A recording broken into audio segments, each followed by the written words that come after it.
Hello dear friends, this is Ashish Charles. Today we are going to discuss fourth part of English speaking course. तो आज हम आपको greetings के बारे में डिस्कस करने वाले हैं। आज हम आपको ग्रीटिंग्स के बारे में बताएंगे। ग्रीटिंग का मतलब क्या होता है?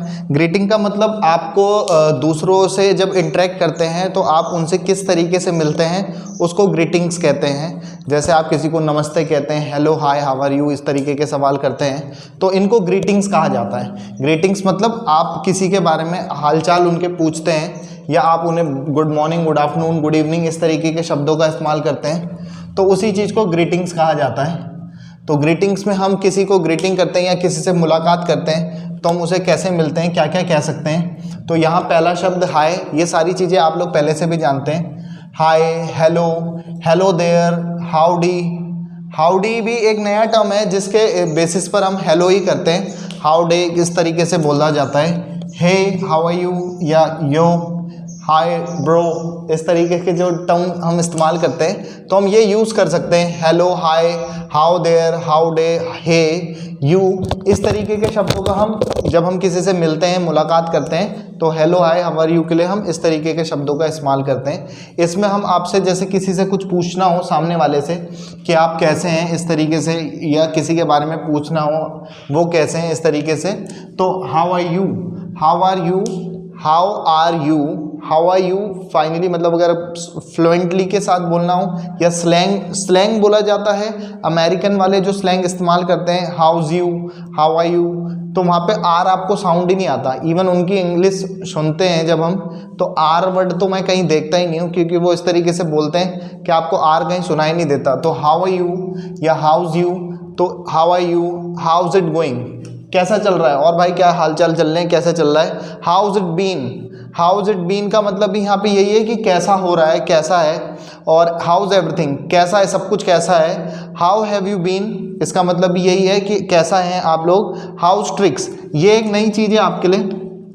ट्रिक्स भी बोला जाता है कि क्या हालचाल है या कैसे हैं आप। व्हाट्स न्यू, क्या नया चल रहा है, और नया ताज़ा सुनाओ, इस तरीके से जब हम बोलते हैं तो व्हाट्स न्यू। व्हाट्स हैपनिंग, क्या हो रहा है या क्या चल रहा है। व्हाट्सअप गाइज, व्हाट्सअप, इस तरीके से हम यूज़ कर सकते हैं। व्हाट्स गोइंग ऑन का मतलब क्या चल रहा है, कैसा चल रहा है, इस तरीके के शब्दों का हम इस्तेमाल करते हैं। ये इस्तेमाल क्या करते हैं, ये हम पूछ रहे हैं सामने वाले से कि आप कैसे हैं, ये बाकियों से पूछने के क्वेश्चंस हो गए एक तरीके से। How are you, how is going, how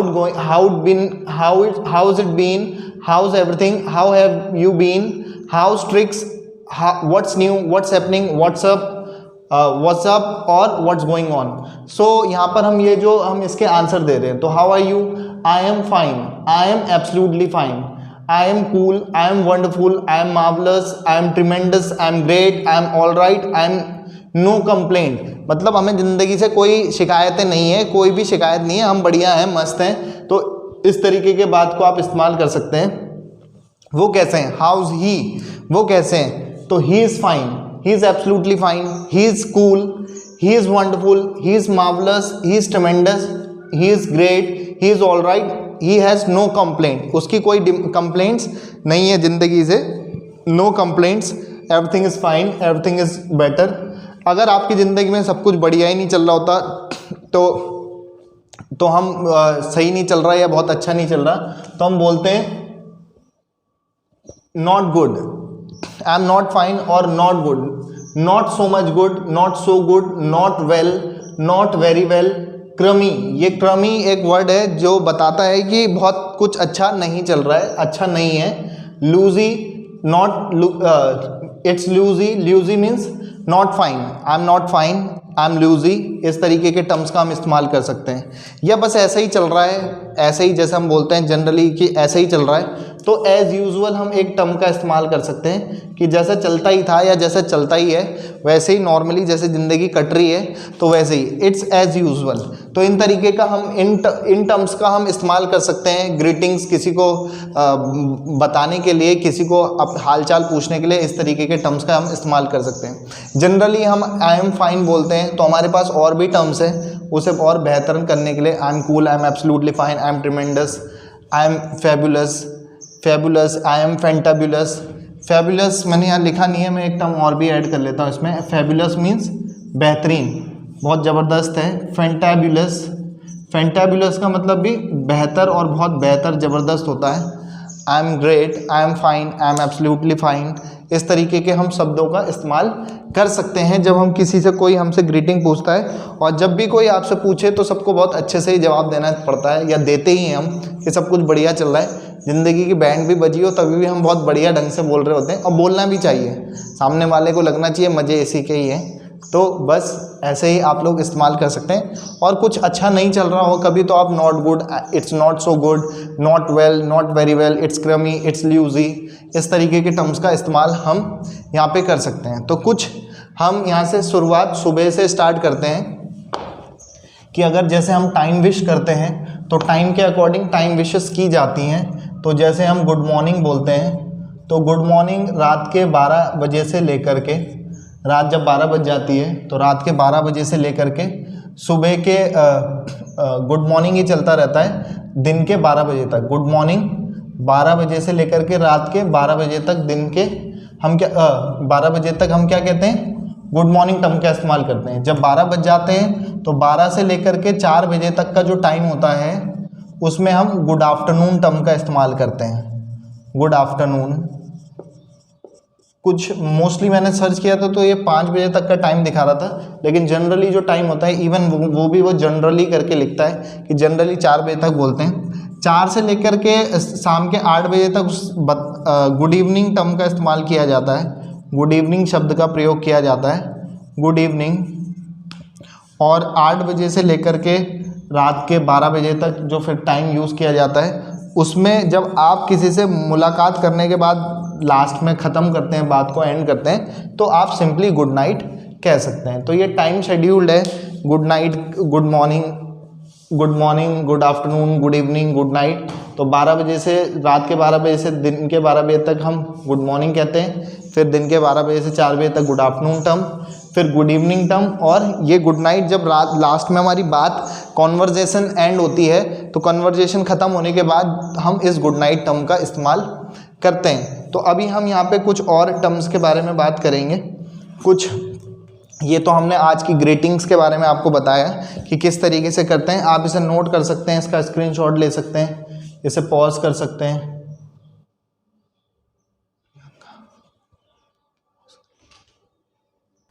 आज की क्लास हम यहाँ पे डिड के साथ करने वाले हैं। तो इस डिड के लिए हमने यहाँ पे कुछ एक्शंस आपको लिखे हैं। एक्शंस क्या होते हैं, काम होते हैं, वर्ब होती है, मैंने कहा था वोकेबलरी, और इनसे हमको इन्हीं का इस्तेमाल करके हमें क्लासेस और हमें समझना होता है, सीखना होता है। ये हमारे लिए बहुत मैटर करते हैं। किसी भी इंग्लिश को या किसी भी लैंग्वेज को बोलने के लिए हमारे पास जो छोटे छोटे शब्दों की आवश्यकता होती है वो उनकी इम्पोर्टेंस है। बाकी हम तोड़ना मोड़ना तो हम ये सीख ही रहे हैं एक एक क्लास में कि हम उन्हें कैसे अच्छे से सजा करके लिख सकते हैं, बता सकते हैं, और उसी सजावट को ग्रामर कह सकते हैं आप, क्योंकि अगर वो लैंग्वेज आती है, वो ग्रामर समझ में आती है तो उसी के बेसिस पे करते हैं। लेकिन हम ग्रामर को उस पैटर्न के अकॉर्डिंग नहीं सीखते जो हम कभी बचपन में क्लास में पढ़ा करते थे, क्योंकि हमें बस स्पीकिंग करना है। तो स्पीकिंग के लिए हमें उसकी चीज़ की रिक्वायरमेंट नहीं है। तो जिन चीज़ की रिक्वायरमेंट हमें है हम सिर्फ उन पर बात करने वाले हैं। तो ये होप आपको बोर्ड तो क्लियर दिखाई दे रहा होगा सारे टर्म्स। कहीं पे कोई इशू होता है तो आप लोग बोल सकते हैं। ठीक है, नेक्स्ट आगे बढ़ जाते हैं। तो अब यहाँ पर देखो ये किस लिए यूज़ किया जाता है। जैसे मैं बोलूँ कि ये काम किसने किया, ये खाना किसने बनाया, ये पानी किसने भरा, ये तूफ़ान किसने मचाया, ये स्पॉइल किसने किया, यहाँ रायता किसने फैला दिया, इस तरीके से पूछा जाता है। किया मतलब जब भी हम ये कहते हैं कि पीछे ये काम किसने किया, मतलब वो काम तो हो रखा है पहले से ही, पर ये किसने किया या उसने किया, इसने किया, इस तरीके के जब हम शब्दों का इस्तेमाल करते हैं तो हम डिड का इस्तेमाल करते हैं। डू यू एक्शन, क्या तुम ये काम करते हो। यस आई एक्शन, ये काम किसने किया, ये काम किसने किया। ही एक्शन प्लस सेकंड फॉर्म, उसने किया। आई एक्शन प्लस सेकंड फॉर्म, ये काम मैंने किया पर मैंने कर लिया है, मतलब मैं कर चुका हूँ, पर चुका हूँ, चुकी है, लिया है, दिया है, इस तरीके के टर्म्स के लिए तो हैव यूज़ किया जाता है। तो हैव और डिड लगभग मुझे एक जैसा लगता है ये, लेकिन इसमें थोड़ा डिफरेंस है। तो मैं कंफ्यूज ना करके हैव वगैरह वाले टर्म्स के बारे में जब हम नेक्स्ट क्लास में बात करेंगे कल शायद, तो हम उसको तब देखेंगे। फिलहाल आज की क्लास में हम बात करते हैं। तो did you right my blog, ये मेरा जो ब्लॉग होते हैं, कुछ ब्लॉग्स लिखते हैं। ब्लॉग लिखना मतलब होता है, राइट माई ब्लॉग का मतलब होता है ब्लॉग्स लिखना। ब्लॉग मतलब क्या होता है कि जैसे अगर आप कोई प्रोजेक्ट तैयार कर रहे हैं, आप उसमें कुछ अपना कुछ लिखना चाह रहे हैं, कुछ अपने शब्द लिखना चाह रहे हैं, तो जब आप उस ब्लॉगिंग करते हैं तो आप उसके बारे में कुछ इन्फॉर्मेशन लिखनी होती है। जैसे सपोज अमेज़ॉन कंपनी है, उसको अपने प्रोडक्ट सेल करने, तो वो अपने ब्लॉग राइटर रखते हैं ताकि वो उस कंपनी को डिस्क्राइब कर सके, उस आइटम को डिस्क्राइब कर सके। आपने सपोज कुछ सामान मंगवाया, उस सामान की डिटेल्स करने वाले भी ब्लॉगर्स होते हैं, वो जो उसकी डिटेल्स रखते हैं। सिर्फ वो प्रोडक्ट की ब्लॉगिंग करने के लिए नहीं होते, हर जगह किसी भी चीज़ को डिस्क्राइब करने के लिए काफ़ी सारे लोग लगे होते हैं। तो कंपनी में अगर सपोज कोई है तो उसने पूछा did you right my blog, क्या तुमने मेरा ब्लॉग लिखा है? आई रोट माई ब्लॉग, तो राइट की सेकेंड फॉर्म होती है राइट, रोट, रिटन, राइटिंग। सबसे पहले फर्स्ट फॉर्म क्या होती है? राइट, फिर मैंने क्या कहा? रोट, रिटन और आपका राइटिंग। तो first form, second form, third form और राइटिंग आईएनजी वाला चलता है। फर्स्ट फॉर्म, सेकंड फॉर्म और थर्ड फॉर्म। तो मैंने आपको क्या कहा, कौन सा वाला टर्म यूज़ कर सकते हैं, क्या यूज़ करते हैं? I wrote your blog, who wrote, did you wrote my blog, क्या तुमने मेरा ब्लॉग लिखा? आई रोट योर ब्लॉग, मैंने तुम्हारा ब्लॉग लिखा। मैं लिख लिया मतलब मैंने लिख लिया, मैंने काम किया है। तो ये काम किसने किया? हु डिड इट, ये किसने किया? आई डिड इट, मैंने ये काम किया। ऐसे करके हम कह सकते हैं did you reserve a seat, क्या तुमने सीट रिजर्व करी? क्या तुमने मेरे लिए सीट रिजर्व करी? Yes I reserved a seat, मैंने रिजर्व कर ली है आपकी seat. Did you book a seat, क्या तुमने मेरी सीट बुक कर ली? आपको कहीं जाना है और आपको जाने के लिए कुछ ट्रेन में सीट्स वगैरह पहले से बुकिंग करवानी पड़ती है, या किसी भी बसेस में भी आप करवा सकते हैं, हर जगह बुकिंग करवानी होती है। तो did you book a seat, क्या तुमने सीट बुक करी? आई बुकड अ सीट, यहाँ पे क्या कहेंगे हम? बुक ना कह करके बुकड कहेंगे। यहाँ पर भी क्या कहेंगे?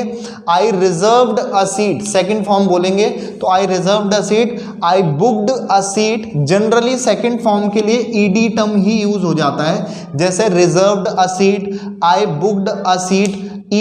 ईट की सेकंड फॉर्म जो होती है eat, ate, eaten, eating, eat, ate, eaten, eating. तो सेकंड फॉर्म क्या होती है? एट। डिड यू ईट, क्या तुमने खाना खाया? ये खाना किसने खाया? हु एट इट, ये खाना किसने खाया? तो आई एट इट। या did you action, did you eat, क्या तुमने खाना खाया? Yes I ate, yes I second form, action क्या था? ईट था, ईट का सेकंड फॉर्म क्या आएगा? एट, आई एट। यहाँ पे हम सेकंड फॉर्म इसके ब्रैकेट में लिख रहे हैं आई एट, कंफ्यूज ना हो जिससे। अच्छा, did you park the car, क्या तुमने कार को पार्क करा? तुमने कार पार्क कर ली? Yes I parked the car, मैंने कार को पार्क कर लिया। पार्क की सेकंड फॉर्म क्या हो गई? पार्क करना मतलब गाड़ी को पार्क करना, I parked the car. Next, did you make noise, क्या तुमने शोर मचाया? शोर किसने मचाया? तुमने शोर मचाया। Did you make a noise, make a noise मतलब होता है शोर मचाना। Yes I made a noise, मना करना हो, मना ही करना होता है बच्चे जब शरारत करते हैं। आई did not make a noise, अगर आपको मना करना हो तो आप मना कैसे करेंगे? आई डिड नॉट एक्शन, तब सेकंड फॉर्म नहीं यूज करते, सिर्फ एक्शन यूज करते हैं।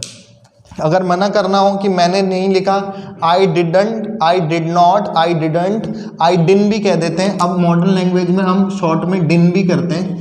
डिन का मतलब दिन नहीं है। आई डिन राइट योर ब्लॉग, आई डिन रिजर्व अ सीट, मैंने सीट रिजर्व नहीं करी। आई डिन बुक अ सीट, आई डिन रिजर्व अ सीट, रिजर्व नहीं कह रहा मैं, रिजर्व्ड नहीं कह रहा हूँ, रिजर्व कह रहा हूँ, क्योंकि यहाँ पे सिर्फ एक्शन लगता है।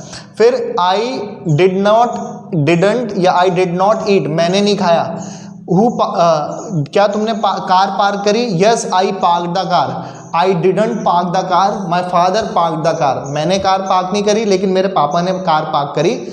I didn't park the car, my father parked the car. क्या तुमने शोर मचाया? आई मेड नॉइस, आई मेड नॉइस। मेड क्यों कह रहे हैं? क्योंकि यहाँ पे हमें क्या लगाना है? I action plus second form. I made noise, I did not make a noise, मैंने कोई शोर नहीं मचाया। डिड नॉट मेड नॉइस नहीं कहा, फिर डिड नॉट फिर एक्शन लगाना है सिर्फ, बस ये समझना है। ये किसने खराब किया? Did you spoil it? क्या तुमने इसे खराब किया? क्या तुमने यहाँ पे फैलाया? क्या तुमने इसमें रायता फैलाया? स्पॉइल का मतलब होता है खराब करना। Did you spoil it? I spoiled it. I did not spoil it. मैंने रायता फैलाया। रायता फैलाने का मतलब रायता बनाना नहीं होता। रायता फैलाने का मतलब बस इतना सा है कि आपने जो भी कुछ यहाँ पे चीज़ें बहुत वेल मैनर में लगी थी, लेकिन आपने यहाँ सब कुछ खराब कर दिया, बिखेर दिया, खराब कर दिया। Did you spoil it? क्या तुमने इसे खराब किया? I spoiled it. I did not spoil it. मैंने इसे कुछ भी खराब नहीं किया। Did you prepare lunch? क्या तुमने खाना बनाया? Yes I prepared lunch. कई बार पूछता है कि खाना किसने बनाया? Who made it. तब ऐसे पूछ सकते हैं हु मेड इट, किसने खाना बनाया? Who prepared the lunch? Who prepared lunch? I prepared lunch. क्या तुमने खाना बनाया? Did you prepare lunch? Did you, देखो कैसे पूछते हैं question, did you action, second form नहीं है यहाँ पे क्वेश्चन में भी। Did you action, did you prepare lunch? I prepared lunch. I did not prepare lunch. I did not prepare lunch. Next, did you water the plants? क्या तुमने जो plants लगे हैं उनको पानी दिया? Did you plants the, did you water the plants? I did not water the plant. I watered the plant. Water में ED लगा देंगे। मैंने प्लांट्स को वाटर्ड किया, पानी दिया। I watered the plants. I did not water the plants. फिर next, ये बाय वेजिटेबल्स भी हो गया। ये सब्जियां कई बार आ जाती है घर में, ऐसा लगता है इतनी खराब सब्जी कौन ले आया है, तो क्या तुमने ये सब्जी लेके आए हो? Did you buy the vegetables? I bought the vegetable. Buy का सेकेंड फॉर्म होता है बॉट। और yes I bought the vegetables.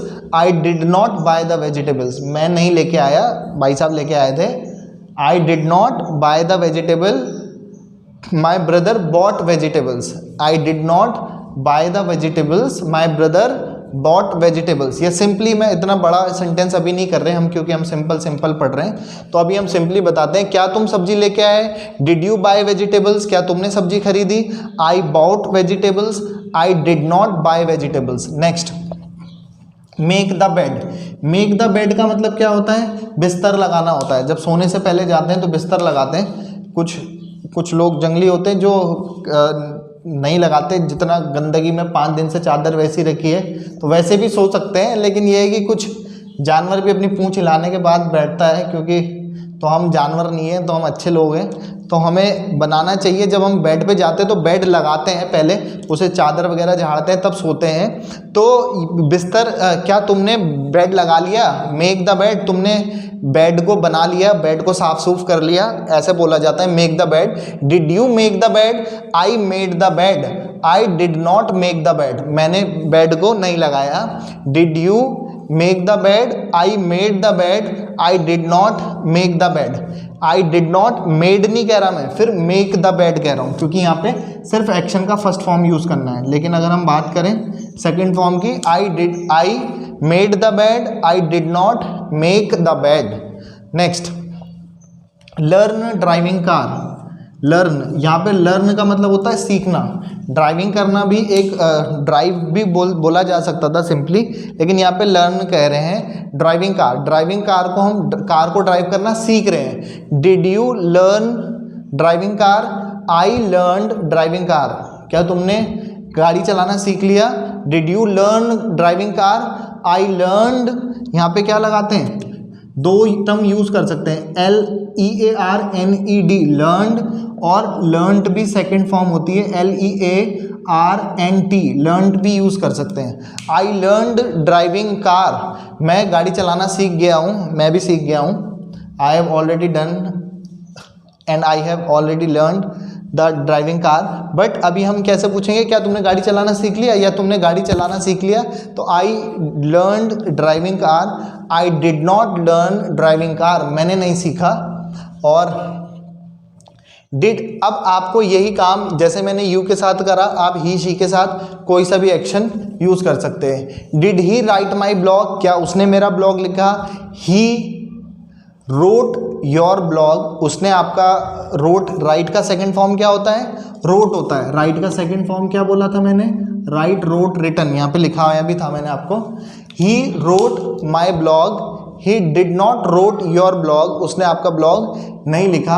क्या उसने का सीट रिजर्व कर ली, क्या उसने रिजर्वेशन करवा लिया अपना, या अपनी बुक सीट बुक कर ली।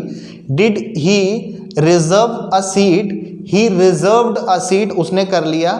ही did not reserved a seat, he did not reserve a seat, reserved नहीं कहेंगे, रिजर्व कहेंगे।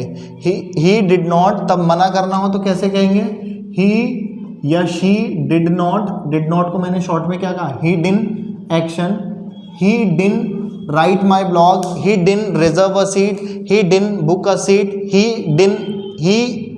Did not eat, he ate. इस तरीके से हम टर्म का इस्तेमाल कर सकते हैं। ऐसे ही आप दे के लिए, दे का मतलब मैंने आपको लास्ट 3 क्लासेस में बताया, दे का मतलब होता है वे मतलब 2 या 2 से ज़्यादा लोग वहाँ पे हैं और वो 3, 4, 5 लोग आपस में हैं या 2 से ज़्यादा लोग हैं, तो क्या उन्होंने कार का रिजर्व, मतलब उन्होंने सीट रिजर्व करा ली।